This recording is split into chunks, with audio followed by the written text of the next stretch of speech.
What's up there, workforce? Happy New Year. Welcome to 2020, the start of a new decade. My name is Chris with Work to Game, and 2019 was a wild ride. We had everything from low notes, where we had toxicity in some of the communities that we typically associate with being some of the nicer communities within the gaming space, to incredibly high notes. There has been some phenomenal content, and I think Skillup said it pretty well when he kind of noticed in his year-end Game of the Year review. You should go watch that. It's awesome. About basically that there was no one moment in 2019 that was so defining, so far above what any other game offered, that it makes us think, wow, that was really great. But there was a lot of really high things.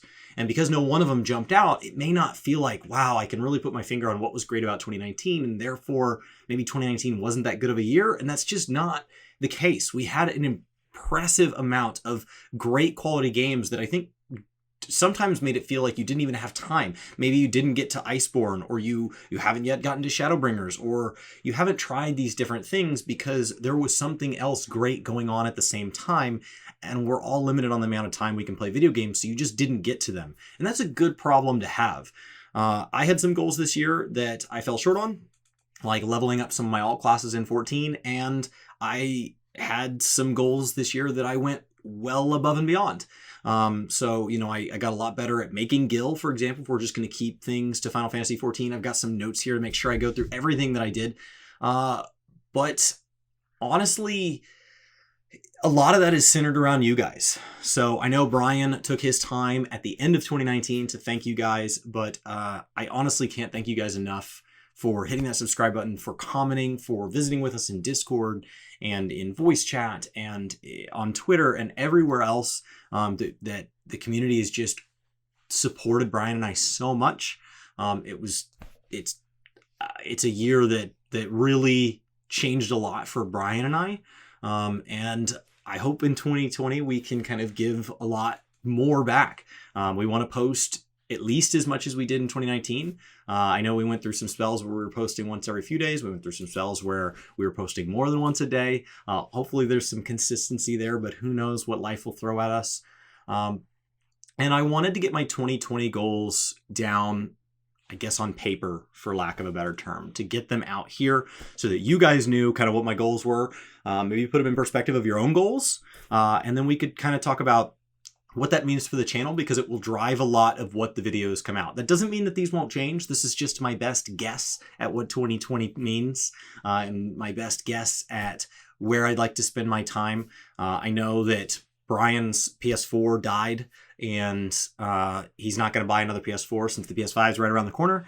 And I mean, unless you can find a phenomenal deal on one, that would be my typical advice to people. And so that means I'll probably be the one covering Final Fantasy VII here on the channel. But for the most part, I plan on actually doing less games in 2020 than 2019, even though I just talked about how some of my regrets of 2019, and I've talked about in recent podcasts and things, is that I didn't get to certain games, that I didn't get a chance to play Disco Elysium, that I didn't get a chance to play Sekiro, that I didn't get a chance to play the new Pokemon game, that I didn't get a chance. I mean, there's a ton of games that I would love to buy and put in my pile of shame, but it's just a constant wave of good games in this industry. And so I don't honestly know when I'd get a chance to go back and play them. So within my games this year, I really want to focus a lot more on being more of an expert in the games that mean the most to me.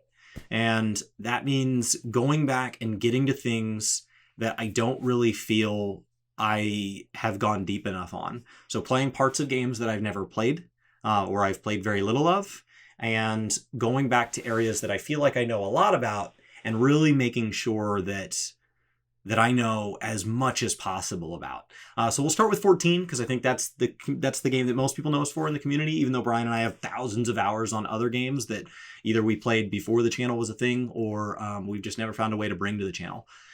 So within 14, this year I did a lot of guild guides, and a few of you told me that you made a lot of money off these. And you've told me in the comments, you've told me in Discord, you've told me other places, and in particular, lately, a few of you, as you've looked back over the year, I've noticed you're starting to give advice to other people in the community that came from things you've learned that started with maybe something I said in a guild guide or something that another creator said in a guild guide, and you've now turned it into your own thing, and you're making amounts of money that you're telling me that make me wonder, like, why am I not practicing what I preach?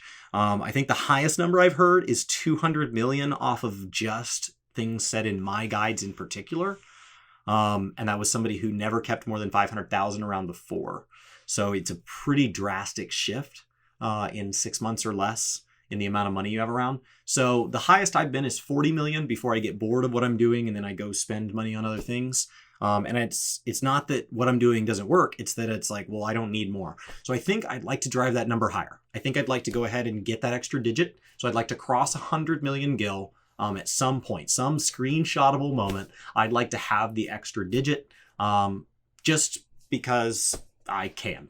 I still stand by, once you have everything you want that costs gil, there's nothing ongoing that you need gil for in this game. So if you want a house, get that amount, you're done. You want glamour, make sure you can afford the new glamour. And once you kind of have glamour that you're happy with for all your classes, it kind of ends. If you want mounts, minions, the amount of money you can make is infinite, and the amount of things you can spend it on is finite. And so inherently that means eventually you will cross over. Maybe the things you want are only 4 million gil. Maybe the things you want are 200 million gil. But either way, there is a point in time where if you kept making money at 1 million, 2 million, 10 million a day, you would eventually just start to pile it up for the sake of it. And I'd like to make my pile bigger. And I think as a result, that'll give me a chance to try out old guides, see if they still work. Constant criticism is, well, it doesn't work for me. So let's go try that.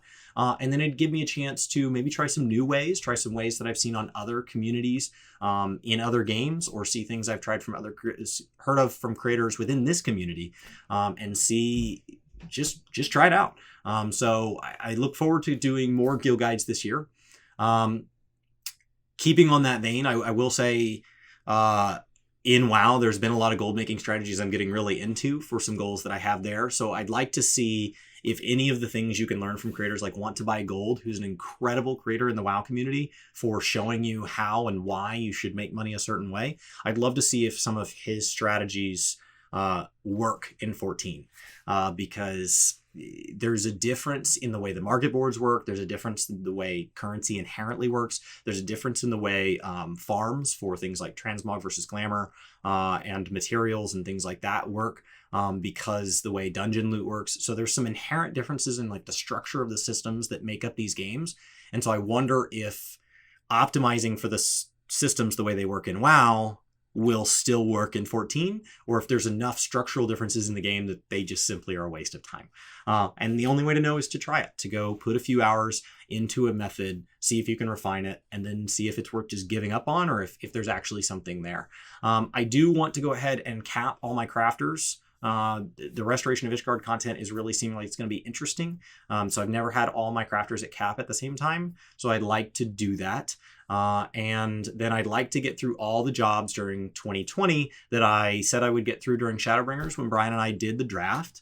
And so that's a decent list. And then that way in 2021, as we build up towards the next expansion, that's all done. And if I want to focus on the few jobs that he got that I'm a little bit jealous of, I can. Or if I want to take a much needed break and focus on maybe some things that I wish I had more time for, then I would kind of have that option depending on how the second half of Shadowbringers ends up shaping up.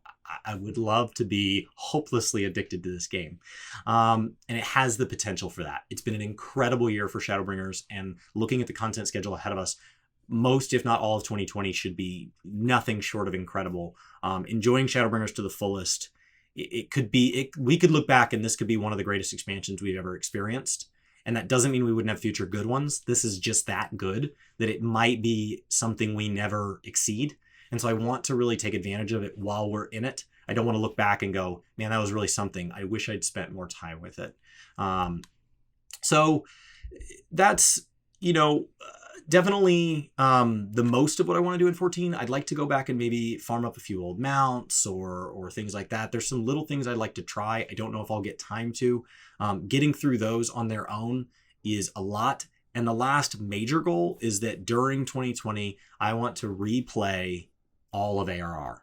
And I want to do it before 5.3. 5.3, we're getting an ARR squish, and I'd like to know what that means. I played ARR when it was ARR, and I've had a lot of friends join since, and I've watched a lot of Let's Plays, and I've watched a lot of streamers do it since, but I myself have not gone hands-on with ARR content since it was done. I've never gone through ARR content reading every quest, doing every story. And there's a lot of characters in the 5.0 stuff that I'm really growing to love that I think I would love even deeper if I had a full appreciation of at least the 5.0 of the 2.0 story. And so I'd like to play back through that this year, both before 5.3 and then go through it on a new game plus mode, and get a feel for what changed, how the pacing changed.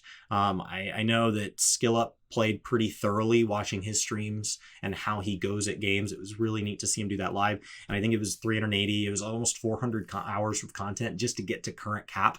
And so I'd like to have a better feel for at least with that initial portion, that really big serving, which I feel is one of the largest barriers to entry in this game, is getting over that ARR hump. If you skip it, which I understand why people do, and I understand it to the point that I don't feel like I can tell people not to buy skip potions. I can just explain what both sides mean and then let you make your decision.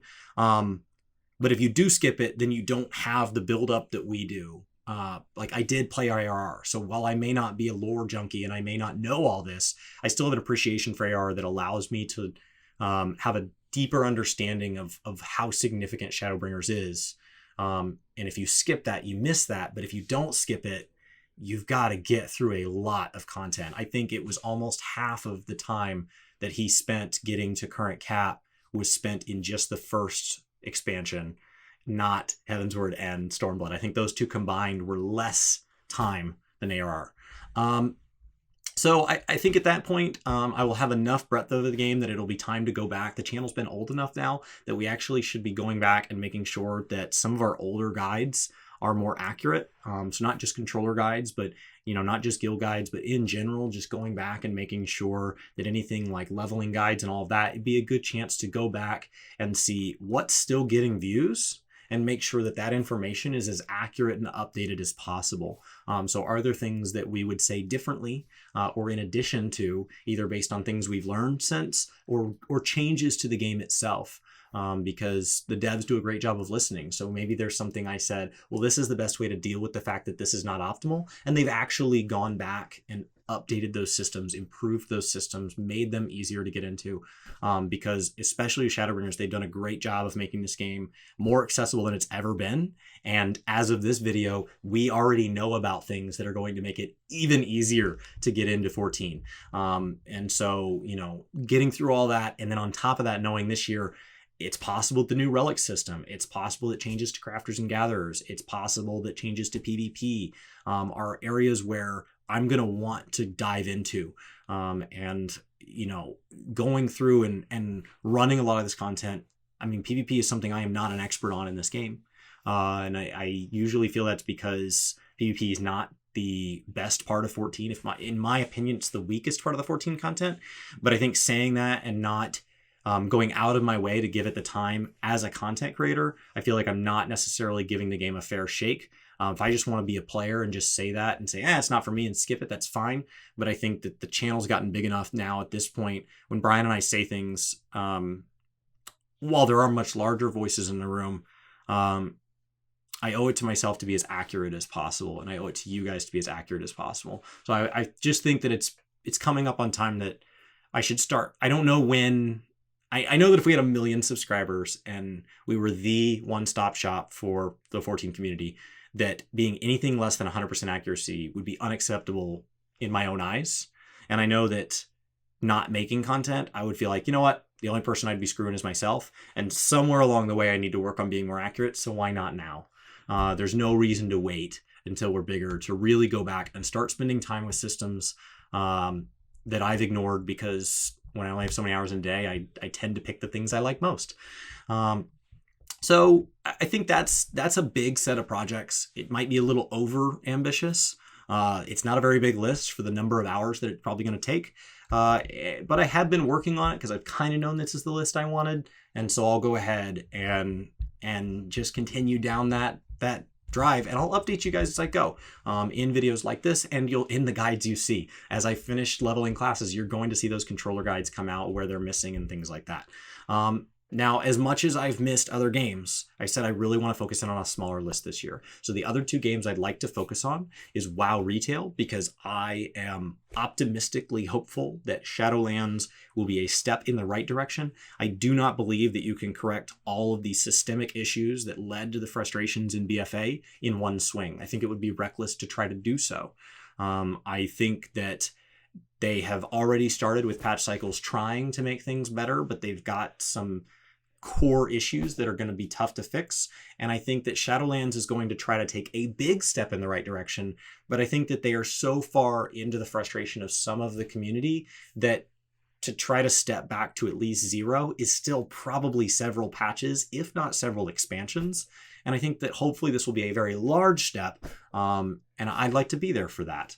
WoW is a game that I have a long history with, so I have a huge bias towards, and I would just want to lean into being there if it makes it back to some small semblance of the absolute defining game that it has been for me as a gamer.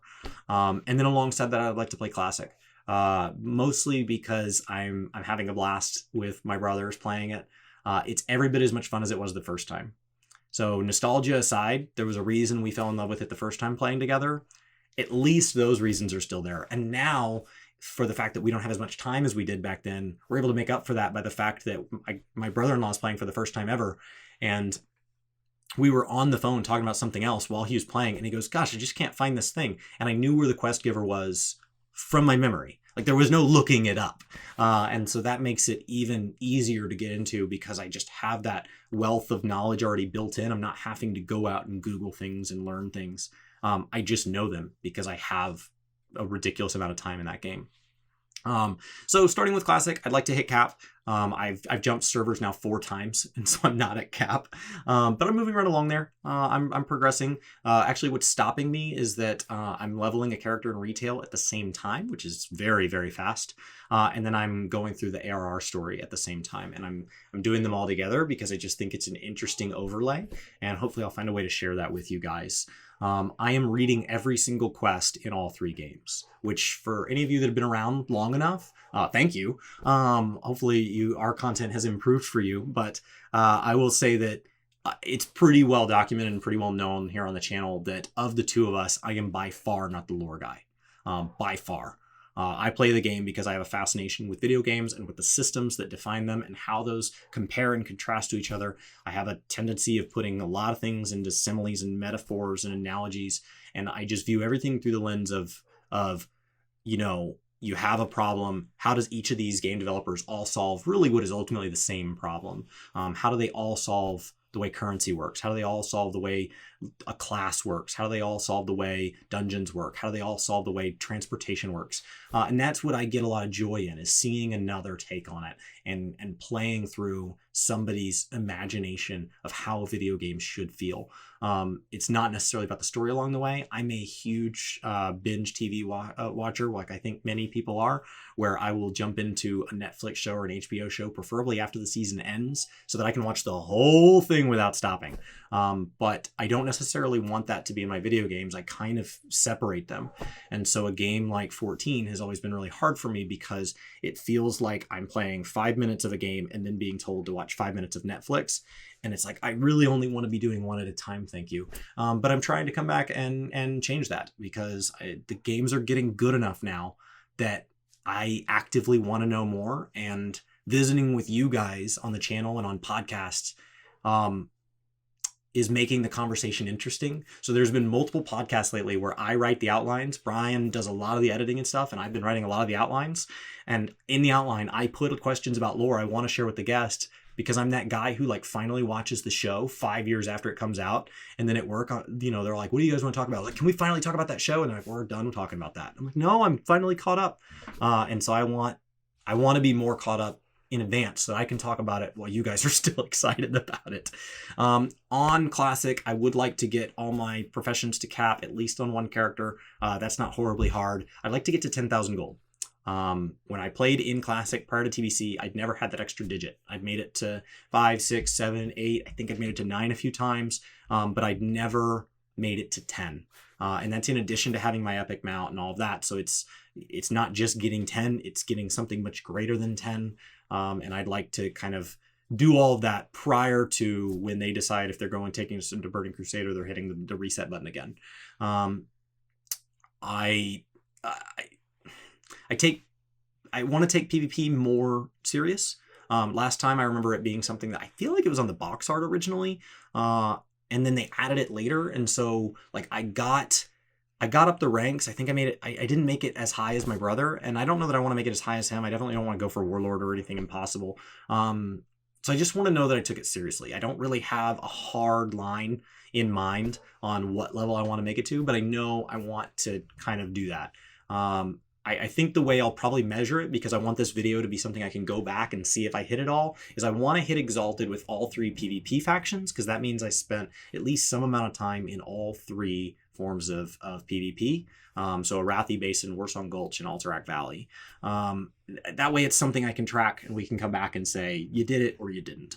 So that's something that I definitely want to spend time with, knowing that it's something that 14 very specifically doesn't do well, in my opinion, and I'd like to kind of have that as a comparison. What does 2004 to 2006 or whenever it was PvP feel like, and why do I always think of WoW as having better PvP from the very get-go compared to 14? And so then let's talk about retail. Shadowlands is this year. It's going to be it's one of the defining releases for Blizzard, because we're not getting D4 yet. It should be one of the bigger moments for them. I'm not saying whether or not you need to play building up to Shadowlands. That would be a whole nother video. But it's at least interesting enough that I know I will play it. I have not pre-ordered it because I'd like to pre-order it with gold. And speaking of gold, the first thing that I want to do with 2020 in retail is I want to work towards my Brutosaur. It's the only reason that's the goal that jumps to the top of the list is that it ends mid-year. Once we have the expansion announced, they've already announced that the Brutosaur is a mount that will be removed with the launch of Shadowlands. And so if I want to have it, knowing historically that expansions launch sometime between midsummer and fall, when that date gets announced, if it's July, August, whatever it is, I have to have the Brutosaur by then. And 5 million gold, while it's not an impossible amount of money, is a lot of money. It would be a lot like buying in 14. I mean, it's hard to put an exact conversion. It's a good WoW farmer, if you're going to do consistent day over day earnings, not your 1 day high, can make anywhere between 20,000 and when you start to get over 50,000 gold a day, it's a lot. So when you start to talk in 14 terms, when you 1 million a day is definitely possible. When you start talking about making 4 or 5 million a day, consistently in profit, not earnings, profit. So if you spend 1 million gil on something and you flip it into 2 million gil, that's only 1 million profit. It's a lot. And so knowing that making 100K a day consistently would be nearly impossible for somebody that doesn't have a whole host of alts or is multi-boxing or is doing something to actively make that happen, it's a lot. It's a lot. I mean, it's at least the 100 million gold probably equivalent. It could be the same as 500 million gold. I don't know. 100's probably ballpark for the guild to gold. And so I'd like to do that. I will be using a lot of want to buy golds inspiration for that. And so I'm sure you'll hear about it. I don't know if it'll be guides per se, if I'm just doing something he did. So then after that, knowing if I can make 5 million by June, if that is indeed true, then I'd like to, for the year, make it to 10 million. I've never quite made it to 1 million. I don't think I've ever been close. I think I've been up closer to that like 500,000 point, never up to the full million. So if I make it to 5 million in half the year, then I'd like to do that twice in the second half and finish the year at 10 million. If not, we'll adjust that goal as we go. So if you can't tell, money making is one part, and the professions in these games and optimizing the time I spend on them and the way I interact with their market board auction house, is something that I want to lean hard into this year. It's something that I've had a lot of fun with, and I've been doing a lot more on my own. and I'd like to find a way to share that with you guys. And I think that's through money making guides. And so instead of just dabbling in it, I need to pick a method. I need to stick with it. I need to do the math. When I do something like release a guide on how to make money flipping materia, just know I flipped thousands and thousands of materia to make sure that that was accurate to the best of my ability before I released that guide. And so it's not just, oh, I did this a few times. Let me tell you, I made a lot of money just making sure it was really working, because I don't want to release something and then when somebody says in the comments it didn't work, I immediately go, oh, is that true? No, I immediately know that there's something wrong with what that person's doing, or they haven't tried it all the way yet. One of the two, because I'm telling you it works, because I've done it, and not just a few times. I was flipping sometimes thousands of materia in one gaming session. I'd like to cap my 3 alts that are already in BFA that are not at cap. And then I have a character I'm leveling. I'd like to go ahead and get that character all the way to 60. That way I have through the vanilla classic, and then through ARR to kind of compare those. I'm doing warriors on all 3, because I think it'd be interesting to see how all 3 games, if we consider classic and BFA 2 different things, treat warriors. I literally did the first 30 levels on retail to keep up with the 30 levels I've done in classic. And the one in classic, I don't know how many days of playtime it is. It's a lot. It's more than one. In classic, it was under 7 hours, and I was reading every single quest, and I was taking my time. Like, I'm using full heirloom to give the full, as much contrast as possible. So I think beyond that, I use an add-on called All the Things. All the Things tells me what parts of the game I like most. All the Things literally tells you every achievement, every item that's obtainable, everything, all the things. And it has a percentage next to them. And when I look at my total percentage of the game, I'm over 50% of all the things on a druid of what you can do. That's my oldest character. And but some of those categories are much higher percentages than others. And so I think that's what I want to use to kind of drive where I spend more time making guides and doing the play time necessary to feel accurate in those guides.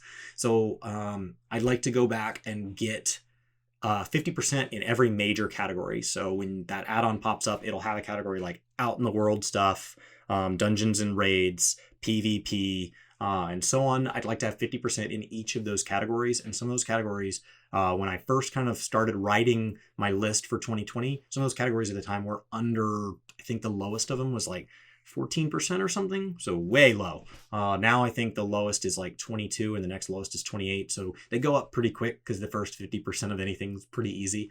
And then we'll see what that does for 2021 when I push them all to 60%? Or I don't know. We'll just have to see.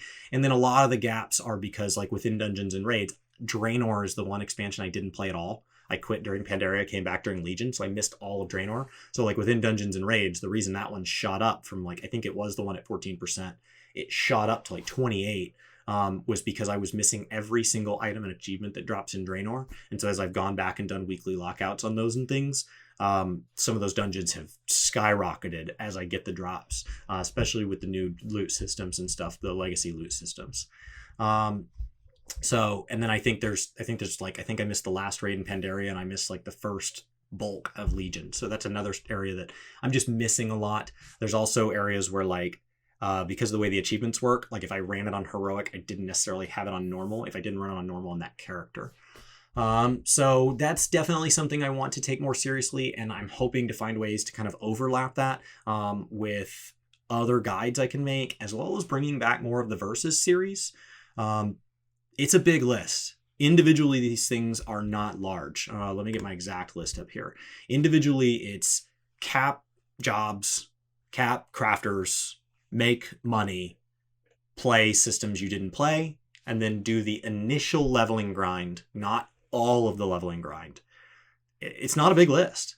But those things represent very, very, very large undertakings on their own if you want to do them properly. Brian has a much more diverse plan, so don't think that this channel is going to just drop to, mostly WoW and a lot of 14. He has a lot of other games he wants to play. So he'll hopefully be bringing a lot more of the diversity to the channel this year. And that is something that I think that we would like to see happen. I just know that it's not something that I plan on doing. I think at the end of the quarter, I'll come back and review this and see if I still feel the same way. We on average post about once a day over a given year. I think our average over the history of the channel is actually slightly above that. I think it's almost 1.5. I'd like to post at least 200 times this year. And I think I haven't gone back and totaled the exact number I posted last year. This year I plan on keeping better track of all that because I just want to start just trying to be a little more disciplined about the content here. YouTube started to mean a lot more to me. The community that you guys have made means a lot more to me. And I realized that Brian and I have we owe something back to you in, for what you guys give us.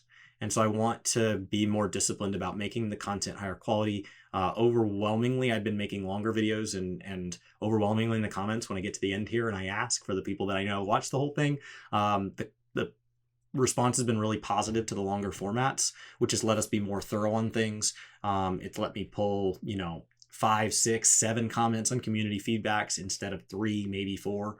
And that's let me get to not just the most popular thing, the most popular, who really liked what I said, who really didn't like what I said, and what was a really good point made, to a lot more of like, well, let's really dive down to what the whole conversation within, the comment section has been. And it's been fun to have those, and you guys have seemed to like them. So I want to keep the link there. I want to keep the posting number there. And then I want to learn a little bit more about how to make sure that it's as engaging as possible, so that it's just a better video.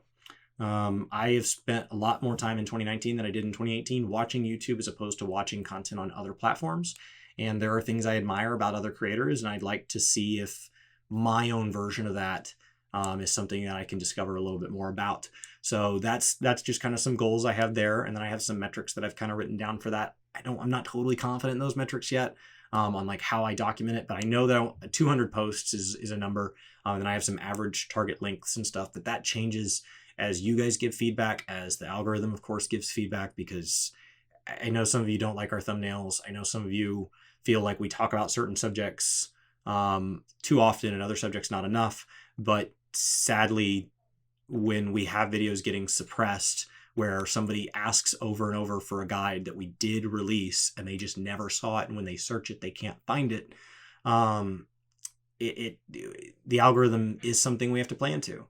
And it's not perfect. I don't think it could be perfect. I don't think I could do it better. I think they do a great job, but it's far from perfect. And the way it affects us uniquely, as opposed to every other channel uniquely, is something that we have to look at and adjust for. So, when we look at our thumbnails, we look at your feedback, we look at our own feedback, but we also look at hard numbers.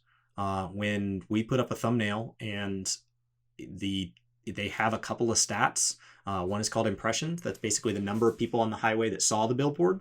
And then there's click-through, which is the number of people who looked at the billboard and kind of put that in their brain, right? They clicked on it, they engaged with it, they called the number, or they went home and talked about that product or whatever.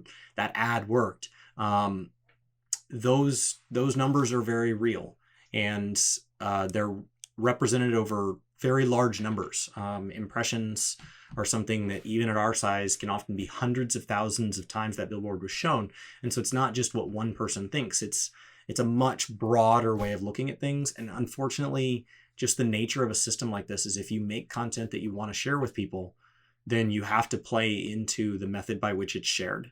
And we do not sit down and record, edit, and post videos on the internet so that nobody will find them. I don't think anybody does. There is a setting for that where we can make them hidden or private. So unlisted or private, I think, are the two terms, and they mean two different things, but similar. So I don't know. It's something that I'd love to get back more to. I'm not sure what the role streaming and stuff will make this year. These are kind of my goals. So to kind of sum those up, it really is mostly focused on 14 Classic and Retail WoW. It's a lot of money making. It's a lot of focusing on systems I feel I missed. So going back and trying some of the Savages and Ultimates might be on that list. Going back and farming up old content would be on that list. Going back and getting a deeper understanding of PvP or of melee jobs or of something that I have avoided because I didn't like my initial taste of it. And saying, you know what, maybe you owe it at least doing it to a moderate level of completion, and trying it to at least the level that there are already guides made for it, and then deciding, is it something I want to have a deeper understanding of, or is it something I really didn't end up liking? Not just taking one bite and saying that's not for me, and going back to the things that have always been easy because I've always loved them.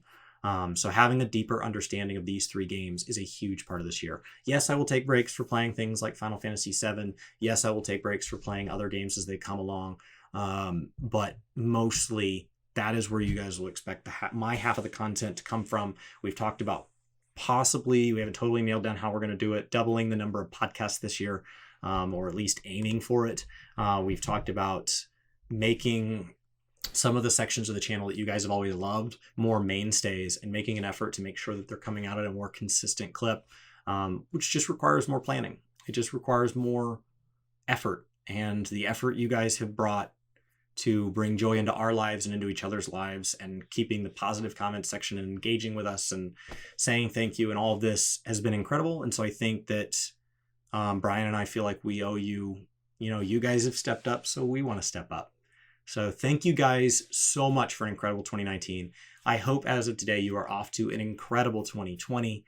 Let me know your goals down below. Do you have goals in this game? Do you have goals in games in general? Do you have goals outside of games? I have other goals. I have things I want to do as far as like physically, which of course everybody sets at the beginning of the year. It's a question of, do you stick with it? At least a lot of people do. And I have goals for, things around the house and all that. I just shared my gaming goals with you guys, but we can talk about any of it. It's all good, man. I hope you guys are having a great day. My name's Chris with Work2Game. Thank you so much for watching, and I'll see you next time. Hey, it's me. Thanks so much for watching this video. You should click here to subscribe, and here to maybe check out some more of our videos. So again, thanks for watching. We hope you like this video. We hope you subscribe and join our community. Let us know in the comments below what you think, and we'll see you next time.